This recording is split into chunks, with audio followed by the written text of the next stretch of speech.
ഹരേ കൃഷ്ണ. ഓം നമോ ഭഗവതേ വാസുദേവായ. ഓം അജ്ഞാനതിമിരാന്ധസ്യ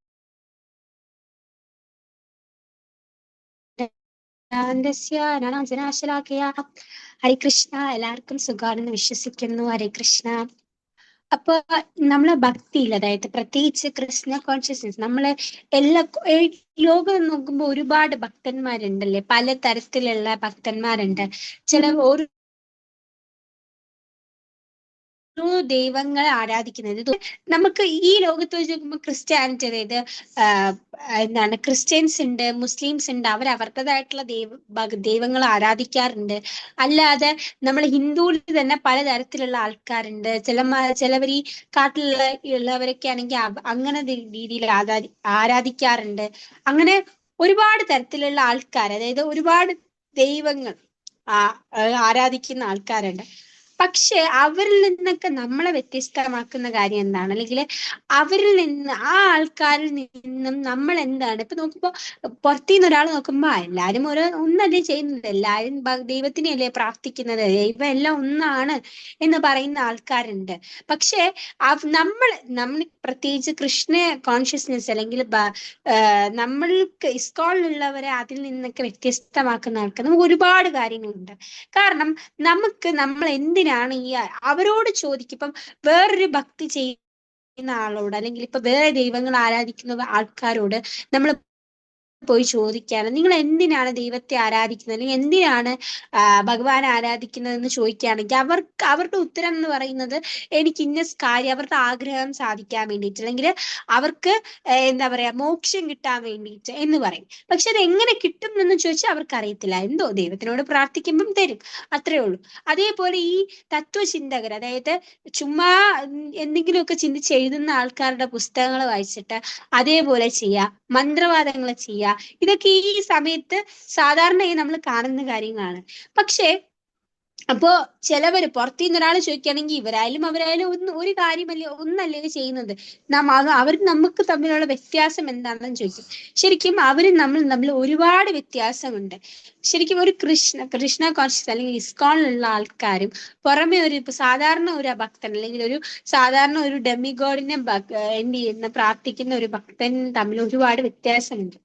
ആ വ്യത്യാസങ്ങള് നമുക്ക് നേരെ തന്നെ കാണാൻ പറ്റും. നമ്മുടെ കാരണം കൃഷ്ണ കോൺഷ്യസ്നുള്ള ആൾക്കാർക്ക് എപ്പോഴും അവർക്ക് നമുക്കൊരു എന്താ പറയാ, ഒരു തേജസ് ഉണ്ടായിരിക്കും നമ്മൾക്ക്. കാരണം നമ്മുടെ കൂടെ ഭഗവാൻ എപ്പോഴും ഉള്ളത് കൊണ്ട് നമുക്ക് ഉള്ളിൽ നിന്ന് തന്നെ നമ്മളെ കാണുമ്പോൾ തന്നെ ഒരു ഐശ്വര്യം ഉണ്ടായിരിക്കും. അതേപോലെ തന്നെ നമ്മളെ തിലകം, നമ്മുടെ കണ്ടിമാല, പിന്നെ ഒരാളെ കാണുമ്പോൾ അയാൾ ഇസ്കോണിലുള്ള ആളാണത്. ഇപ്പൊ നമ്മൾ പ്രത്യേകിച്ച് തിലകമൊക്കെ ഇട്ട് അല്ലെങ്കിൽ ഖണ്ഡിമാല ഇട്ട് വെളിയിൽ ഇറങ്ങുമ്പോഴത്തേക്കും നമ്മളോട് ആൾക്കാർ എന്ന് ചോദിക്കും, നിങ്ങൾ മറ്റേ ഹരേ കൃഷ്ണ ഹരേ രാമയിലുള്ള ആൾക്കാരല്ലേ എന്ന് എങ്കിലും ആൾക്കാർ വന്ന് ചോദിക്കും. അപ്പൊ അവർക്ക് നമ്മളെ മനസ്സിലാക്കാൻ പറ്റും. മാത്രമല്ല, നമ്മള് മന്ത്രവാദോ അല്ലെങ്കിൽ അതോ ഇതോ ഒന്നും നമ്മൾ ചെയ്യുന്നില്ല. നമ്മൾ ചെയ്യുന്നത് ഭഗവാനെ അറ്റൈൻ ചെയ്യാൻ വേണ്ടിയിട്ടാണ്. മാത്രമല്ല, നമ്മൾ എന്തിനാണ് ഭഗവാനെ പ്രാർത്ഥിക്കുന്നത്, ഭഗവാനെ തന്നെ എന്തിനാണ് പ്രാർത്ഥിക്കുന്നത്, അല്ലെങ്കിൽ നമ്മൾ ഇത് കഴിഞ്ഞിട്ട് നമുക്ക് കിട്ടുന്ന ഫലം എന്താണ്, നമ്മുടെ ജീവിതത്തിന്റെ ഉദ്ദേശം എന്താണ്, ഇതൊക്കെ നമുക്ക് നല്ല വൃത്തി അറിയുകയും ചെയ്യാം. അപ്പോ ഇതൊക്കെ കാരണം നമ്മൾ അവരിൽ നിന്ന് ഒരുപാട് വ്യത്യാസമാണ്. മാത്രമല്ല, നമുക്കറിയാം, അതായത് ഇപ്പൊ നോക്കുകയാണെങ്കിൽ എത്ര ദേവന്മാരുണ്ടല്ലേ. അപ്പൊ അവരെയൊക്കെ പ്രാർത്ഥിക്കും, ഓരോരുത്തരായിട്ട് പോയി പ്രാർത്ഥിക്കേണ്ട ആവശ്യമില്ല. എല്ലാം കൂടെ ചേർത്ത് ഒരാളെ പ്രാർത്ഥിച്ചാൽ മതി, ഇവരുടെ ഒക്കെ ബലം നമുക്ക് കിട്ടും, അല്ലെ? അത് നമുക്കറിയാം. കാരണം ഭഗവാനാണ് ദ സുപ്രീം ലോർഡ് എന്ന് നമുക്കറിയാം. ആ ഭഗവാനെ മാത്രം പ്രാർത്ഥിച്ചാൽ ഇവരെയൊക്കെ കിട്ടും. കാരണം ഇവരെല്ലാം ഭഗവാന്റെ ദാസന്മാരാണ്, ഭഗവാൻ കൊടുക്കുന്ന ജോലി തന്നെയാണ് ഇവരൊക്കെ ചെയ്യുന്നത്. അപ്പൊ അവരെ പോയി ചെയ്യാതെ, അല്ലെങ്കിൽ ഡയറക്റ്റ് ലീഡറിനെ തന്നെ പോയി നമ്മൾ പ്രാർത്ഥിക്കുന്നതാണ് ഏറ്റവും വലിയ നല്ല കാര്യമെന്ന് നമുക്കറിയാം. മാത്രമല്ല, നമുക്ക് ഒരുപാട് സീക്രട്ട് അറിയാം. ഇവർക്ക് അറിഞ്ഞുകൂടാത്ത പലതരത്തിലുള്ള സീക്രട്സ് നമുക്കറിയാം, അതായത് രഹസ്യങ്ങൾ. നരസിംഹ ഭഗവാനെ പ്രാർത്ഥിച്ചു കഴിഞ്ഞാൽ നമുക്ക് പ്രൊട്ടക്ഷൻ ഉണ്ടാവും. നമുക്ക് നരസിംഹ മന്ത്രം അറിയാം. അപ്പൊ എന്തെങ്കിലും ഒരു ആപത്ത് വരുമ്പോൾ ഈ മന്ത്രം ജപിച്ച് ഉറപ്പായിട്ടും നമുക്ക് നമ്മളെ രക്ഷിക്കാൻ വേണ്ടിയിട്ട് ഭഗവാൻ വരും. അങ്ങനെ ഒരുപാട് കാര്യങ്ങൾ നമുക്കറിയാം. ഇനി ഇതൊന്നും അല്ലാതെ വേറൊരു കാര്യം എന്താന്ന് വെച്ചാല്, പുറമേ ഉള്ള ഒരു ഭക്തനെ പറ്റി നോക്കുകയാണെങ്കിൽ അവർക്ക് എന്താണ് അവരുടെ സ്വഭാവത്തിലും വ്യത്യാസം ഉണ്ടാകും. ഒരു ഇസ്കോളിലുള്ള ഒരു ഭക്തനും അല്ലെങ്കിൽ പുറമേ ഉള്ള ഒരു ഭക്തന്റെ സ്വഭാവത്തിലും വ്യത്യാസം ഉണ്ടാകും. അയാളുടെ സ്വഭാവത്തിൽ അഹങ്കാരം, അതേപോലെ അസൂയ, അത്യാഗ്രഹം ഇതെല്ലാം കലർന്നിരിക്കും. എന്നാൽ നമ്മുടെ സ്വഭാവത്തിൽ അത് കലർന്നാൽ നമ്മളൊരു ഭക്തനാണോ? അല്ല. ഒരു ഭക്തന്റെ സ്വഭാവത്തില് ഒരിക്കലും അഹങ്കാരം അല്ലെങ്കിൽ എന്താണ് അസൂയ, അത്യാഗ്രഹം ഇങ്ങനത്തെ ശത്രുക്കൾ അല്ലെങ്കിൽ ഇങ്ങനത്തെ പ്രശ്നങ്ങളൊന്നും നമ്മുടെ കൂടെ ഉണ്ടാവാൻ പാടില്ല. കാരണം ഇതൊക്കെ ഉള്ളത്, ഈ കാര്യങ്ങളൊക്കെ നമ്മൾ എപ്പോഴും ഭക്തിയിൽ നിന്ന് നമ്മളെ വലിച്ചുകൊണ്ടാണ് പോവാറ്. അതായത് ഭക്തി മര്യാദയ്ക്ക് ചെയ്യാൻ സമ്മതിക്കാത്ത ആൾക്കാരാണ് ഇവരൊക്കെ. അപ്പൊ അഹങ്കാരം ആയാലും അസൂയ ആയാലും അത്യാഗ്രഹം ആയാലും ഇവരൊക്കെ നമ്മളെ ഭക്തിയിൽ ഓരോ പ്രശ്നങ്ങൾ ഉണ്ടാക്കും. ഇപ്പൊ അഹങ്കാരമുള്ള ഒരു വ്യക്തിക്ക് ഒരിക്കലും അവിടെ ഒരു ഭക്തൻ എന്ന രീതിയിൽ പറയാൻ പറ്റില്ല. കാരണം ഒരു ഭക്തന്റെ ക്വാളിറ്റി എന്ന് പറയുന്നത് എപ്പോഴും മനുഷ്യത്വം, ക്ഷമ, ദയ ഇതൊക്കെയാണ് ഒരു ഭക്തന്റെ ക്വാളിറ്റി. എപ്പോഴും ഒരു ഭക്തൻ എന്ന് പറയുമ്പോൾ അയാൾ അത്രയും പേഷ്യന്റ് ആയിരിക്കും, അല്ലെങ്കിൽ അത്രയും ക്ഷമയുള്ള ഒരാളായിരിക്കും, അല്ലെങ്കിൽ അത്രയും ദയുള്ള ഒരാളായിരിക്കും, മനുഷ്യത്വമുള്ള ഒരാളായിരിക്കും.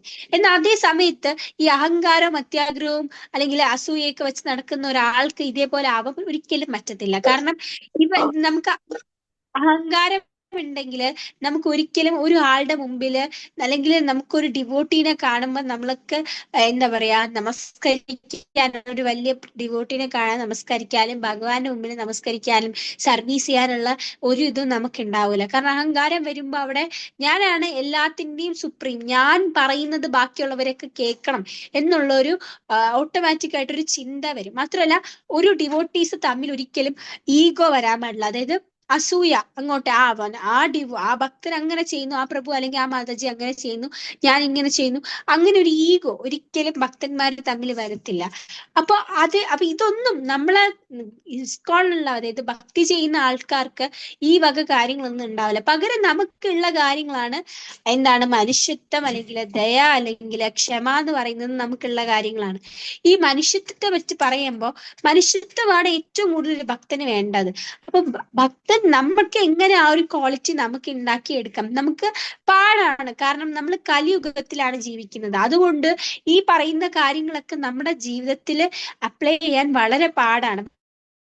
പക്ഷെ നമ്മളത് പ്രാക്ടീസ് ചെയ്ത് വരുന്നു. അതിന് വേണ്ടിയിട്ടാണ് നമ്മൾ ഭക്തി ചെയ്യുന്നത് നമ്മുടെ ജീവിതം. കാരണം ഒരു ഭക്തൻ, പ്രത്യേകിച്ച് ഒരു ഇസ്കോണിലുള്ള ഒരു കൃഷ്ണ കോൺഷ്യസ്നസ് ഉള്ള ഭക്തന് ഓട്ടോമാറ്റിക് ആയിട്ട് അവര് ഭക്തിയില് ചെയ്തുകൊണ്ട് വരുമ്പോൾ തന്നെ ഓട്ടോമാറ്റിക്കായിട്ട് അവരുടെ ഉള്ളിലോട്ട് ഈ ക്ഷമ കാര്യങ്ങളെല്ലാം വരും. അത് ഉറപ്പാണ്. കാരണം അവരിൽ നിന്ന് നമ്മളെ വ്യത്യാസമാക്കുന്നതും അത് തന്നെയാണ്. നമുക്ക് എത്ര ഇതായാലും, നമ്മൾ എത്ര ആൾക്കാർ പറഞ്ഞാലും നമുക്ക് ദേഷ്യം വരത്തില്ല. കാരണം ദേഷ്യം വന്നു കഴിഞ്ഞാൽ നമുക്ക് മറ്റൊരാളെ എങ്ങനെ വേണമെങ്കിലും വിഷമിപ്പിക്കാം. നമ്മൾ പറയുന്ന വാക്ക് അല്ലെങ്കിൽ നമ്മൾ ചെയ്യുന്ന പ്രവൃത്തി, ആ ദേഷ്യം കാരണം നമ്മൾ ചെയ്യുന്ന വാക്ക് പ്രവൃത്തി അത് ഓപ്പോസിറ്റ് നിൽക്കുന്ന ആളെ എങ്ങനെ വേണം വിഷമിപ്പിക്കാം. പക്ഷെ ഇസ്കോളിലുള്ള ആൾക്കാരുടെ നാവ് എപ്പോഴും കൺട്രോൾഡ് ആയിരിക്കണം. കാരണം നമ്മളെ സംബന്ധിച്ച് ദേഷ്യം എന്ന് പറയുന്നത് നമ്മുടെ ശത്രുവാണ്. അപ്പൊ നമ്മൾ അവരെ അതേപോലെ കാണണം.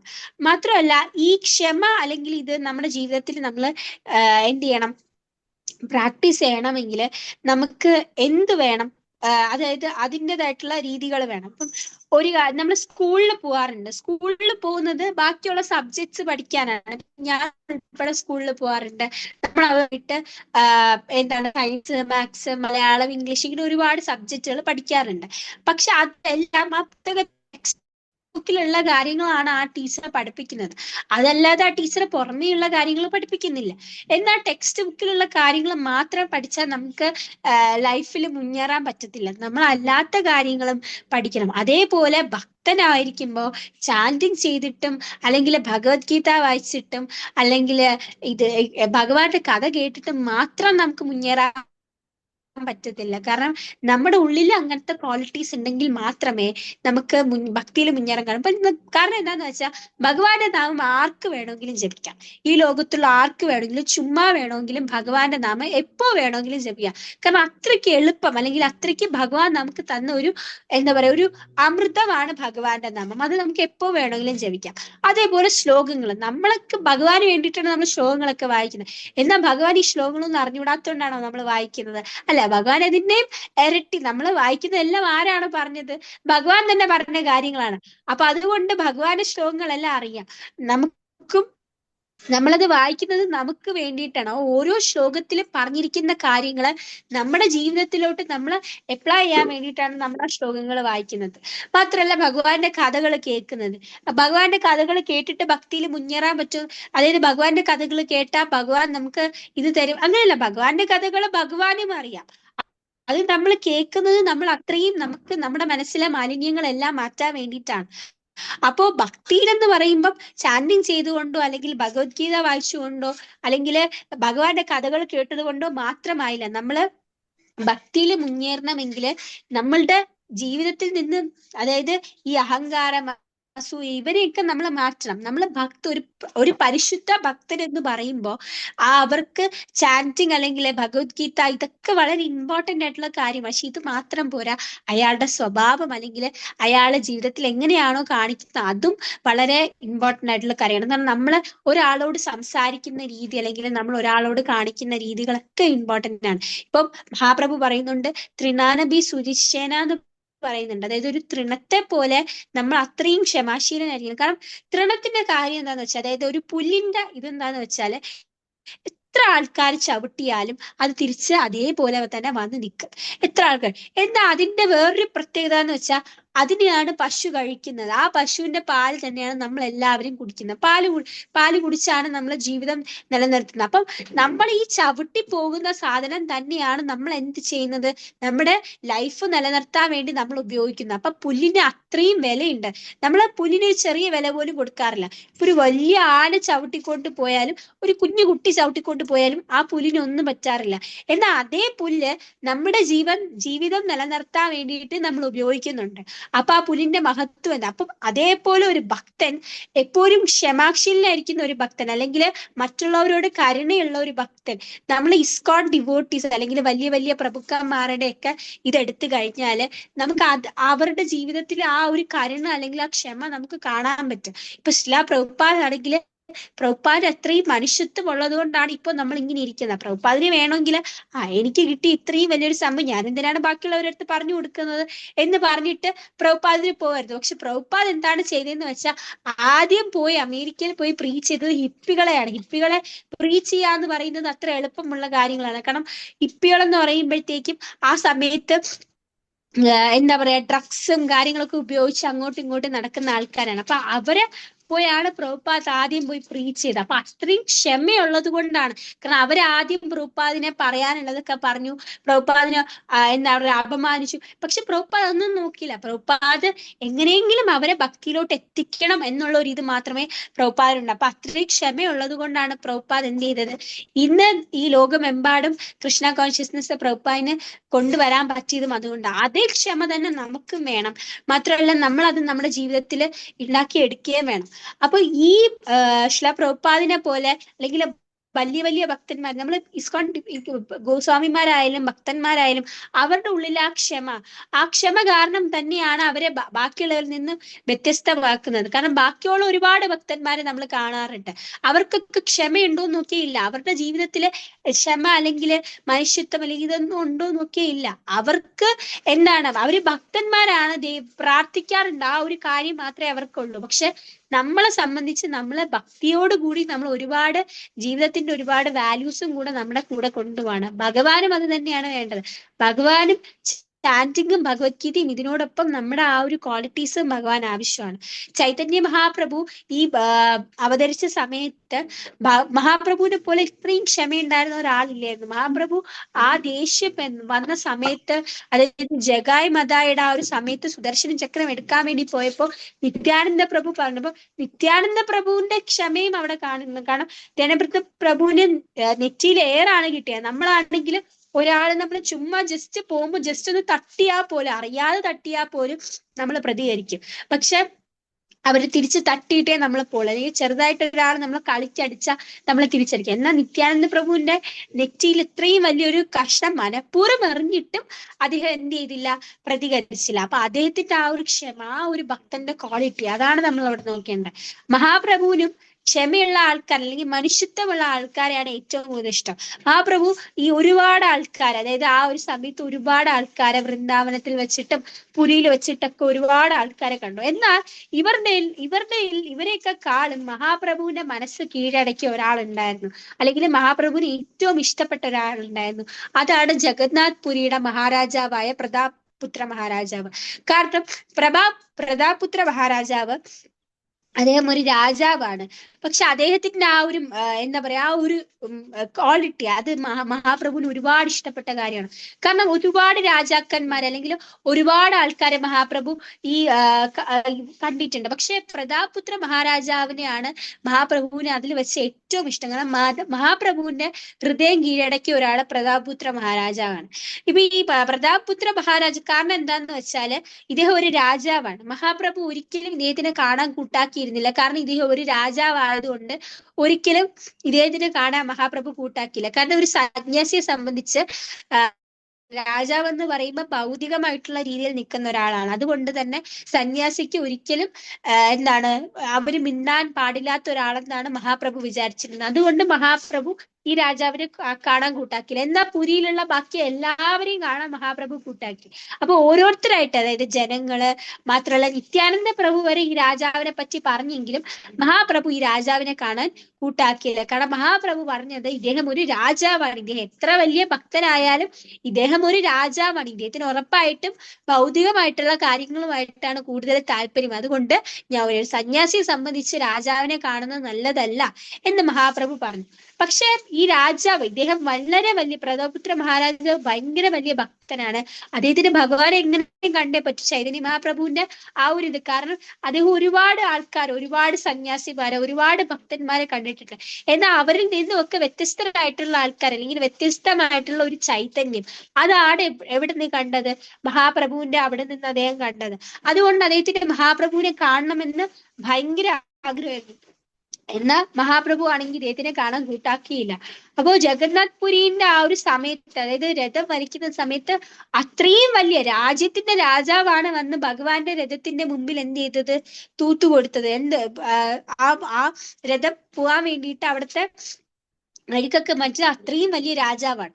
അപ്പൊ അദ്ദേഹം ഇതൊക്കെ മഹാപ്രഭു കാണുന്നുണ്ട്. എന്നാലും മഹാപ്രഭു ആ സമയത്ത് അദ്ദേഹത്തിനെ കാണാൻ കൂട്ടാക്കുന്നില്ല. അപ്പൊ ഇത്രയും വലിയ സർവീസ്, അതായത് ഒരു രാജാവ് അങ്ങനെ ചെയ്യോ? ഒരിക്കലും ചെയ്യില്ല. വേറൊരു രാജാവാണെങ്കിൽ ഒരിക്കലും. അപ്പൊ ഇദ്ദേഹത്തിന്റെ ഉള്ളിൽ ആ ഒരു ഇത് എന്നിട്ടും ഇദ്ദേഹത്തിനെ കാണാൻ വേണ്ടിയിട്ട് മഹാപ്രഭു കൂട്ടാക്കിയില്ല. പക്ഷെ ഇദ്ദേഹത്തിന്റെ എന്താ പറയാ, ഇദ്ദേഹത്തിന്റെ സെക്രട്ടറി അല്ലെങ്കിൽ ഇദ്ദേഹത്തിന്റെ മന്ത്രിയെ കാണാൻ വേണ്ടി മഹാപ്രഭു കൂട്ടാക്കി. ഇദ്ദേഹത്തിന്റെ മന്ത്രിയെ മഹാപ്രഭു കാണുകയും അതേ മന്ത്രിയുമായിട്ട് സംസാരിക്കുകയൊക്കെ ചെയ്തു. എന്നിട്ട് മന്ത്രിയോട് പറഞ്ഞു, ആദ്യം ഇദ്ദേഹത്തിന്റെ മന്ത്രി വലിയൊരു ഭക്തനാണ്, മന്ത്രിയോട് പറഞ്ഞു നീ എന്റെ കൂടെ ചേരും, നീ എന്റെ കൂടെ വരും എന്ന് പറഞ്ഞു. അപ്പോ സാധാരണ ഒരാളാണെങ്കിൽ എന്ത് ചെയ്യും? നമ്മളാണെങ്കിൽ നമ്മളെക്കാളും ചെറിയ ഒരാളെ ഏറ്റവും വലിയൊരു ആള് കാണാം, പക്ഷെ നമ്മളെ കാണാൻ കൂട്ടാക്കിയില്ല. എന്നാൽ അയാളെ കാണാൻ കൂട്ടാക്കി എന്ന് പറയുമ്പോൾ ഓട്ടോമാറ്റിക്കലി നമുക്ക് ദേഷ്യം വെക്കണം. കാരണം നമ്മളെയാണ് ആദ്യം കാണേണ്ടത്, അത് കഴിഞ്ഞിട്ടാണ് അയാളെ കാണേണ്ട ഒരു ദേഷ്യം വരും. പക്ഷെ ആ രാജാവ് അവിടെ എന്താണ് ചെയ്തതെന്ന് വെച്ചാൽ ആ മന്ത്രിയോട് പറഞ്ഞു, നീ എന്റെ ജോലി വിട്ടിട്ട് ഭഗവാന്റെ കൂടെ തന്നെ പൊയ്ക്കോ, നീ അത്രയും ഭാഗ്യവാനാണ്, നീ ഭഗവാന്റെ കൂടെ പൊയ്ക്കോ, നിനക്ക് ഇപ്പൊ കിട്ടുന്ന ശമ്പളത്തിനേക്കാളും ഇരട്ടി ശമ്പളം ഞാൻ നിന്റെ കുടുംബത്തിലേക്ക് കൊടുത്തേക്കാം, നീ ഭഗവാന്റെ കൂടെ പൊക്കോ എന്നാണ് അദ്ദേഹം പറഞ്ഞത്. മാത്രമല്ല മഹാപ്രഭുവിനെ കാണാൻ വേണ്ടിയിട്ട് എന്താ പറയുക, രാജകീയ വേഷം മാറ്റി ഒരു സാധാരണക്കാരന്റെ വേഷം മാറിയാണ് രാജാവ് പോയത്. ഒരു രാജാവിന് ഇങ്ങനെയൊക്കെ ചെയ്യേണ്ട ആവശ്യമുണ്ട്? ഒട്ടുമില്ല. പക്ഷെ ഒരു ഭക്തൻ ഇങ്ങനെയൊക്കെ ചെയ്യേണ്ട ആവശ്യമുണ്ട്. അങ്ങനെ അദ്ദേഹം വേഷം മാറി ഭഗവാന്റെ അടുത്ത് പോവുകയും ഭഗവാന്റെ കാല് മസാജ് ചെയ്യാൻ തുടങ്ങി. ഭഗവാന്റെ കാല് മസാജ് ചെയ്യുന്ന ആ കാല് തൊടുന്ന സമയത്ത് തന്നെ അദ്ദേഹത്തിന്റെ ഉള്ളിലോട്ടൊരു പോസിറ്റീവ് എനർജി പോവാണ്. അത് കാരണം അദ്ദേഹം ഗോപി ഗീതം പാടാൻ തുടങ്ങാണ്. ഗോപി ഗീതം പാടുമ്പോ മഹാപ്രഭുവിന് ഇന്നേ വരെ അദ്ദേഹം കേൾക്കാത്ത രീതിയിലുള്ള ആ ഒരു പാട്ട് മഹാപ്രഭു കേൾക്കും. മഹാപ്രഭുവിന് അത്രയും സന്തോഷമാണ്. ഇദ്ദേഹം ഇടയ്ക്ക് നിർത്തും. പ്രതാപുത്ര മഹാരാജാവ് ഇടയ്ക്ക് ക്ഷീണം വന്നിട്ട് നിർത്തുന്ന സമയത്ത് മഹാപ്രഭു പറയാണ്, ഇല്ല ഇനിയും പാടൂ എന്ന് പറയാണ്.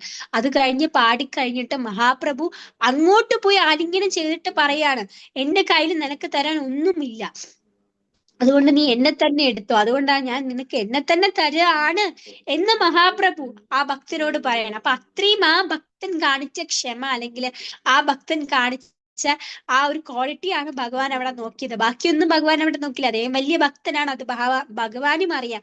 പക്ഷെ അദ്ദേഹത്തിന് ഭഗവാന് വേണ്ടത് എന്താ? ഈ ഭക്തിയോടുകൂടി ഭഗവാന് ആ ഒരു ലൈഫ് വാല്യൂസ് വേണം. കാരണം ഒരാള് സാധാരണ ഒരു വ്യക്തിയോട് സംസാരിക്കുന്ന പോലെയല്ല ഇസ്കോണിലുള്ള ഒരാൾ അല്ലെങ്കിൽ ഒരു ഭക്തനോട് സംസാരിക്കുന്നത്. ആ ഓപ്പോസിറ്റ് നിൽക്കുന്ന ആൾക്ക് എപ്പോഴും എന്തുണ്ടാവും? ഒരു പോസിറ്റീവ് എനർജി അല്ലെങ്കിൽ ഒരു തേജസ് നമ്മളിൽ നിന്ന് അവർക്ക് പ്രതീക്ഷിക്കാൻ പറ്റും. കാരണം നമ്മൾ അത്രയും ഇതായിട്ടാണ്, നമ്മൾ വാക്കുകളും കാര്യങ്ങളും എല്ലാം ഭഗവാനെ സംബന്ധിച്ചാണ് നമ്മൾ അത്രയും ഇതായിട്ടാണ് സംസാരിക്കുക. അപ്പം ഓരോരുത്തരും നമ്മുടെ ജീവിതത്തിൽ നമ്മള് എന്ത് ചെയ്യാണ്? ഈ മഹാരാജാവിനെ പോലെ ഓരോരുത്തരും നമ്മുടെ ജീവിതത്തിൽ നമ്മൾ കൊണ്ടുവരേണ്ട കാര്യങ്ങളാണ് ഇതെല്ലാം. നമ്മളെ കൊണ്ട് ആദ്യം പാടായിരിക്കും, കാരണം നമ്മൾ കലിയുഗത്തിൽ ജീവിക്കുന്ന ആൾക്കാരാണ്. അതുകൊണ്ട് നമുക്ക് ക്ഷമ കാര്യങ്ങളൊക്കെ കിട്ടാൻ പാടായിരിക്കും. പക്ഷെ പതിയെ പതിയെ അത് നമുക്ക് ലൈഫിലോട്ട് കൊണ്ടുവരാൻ പറ്റും. ഹരേ കൃഷ്ണ.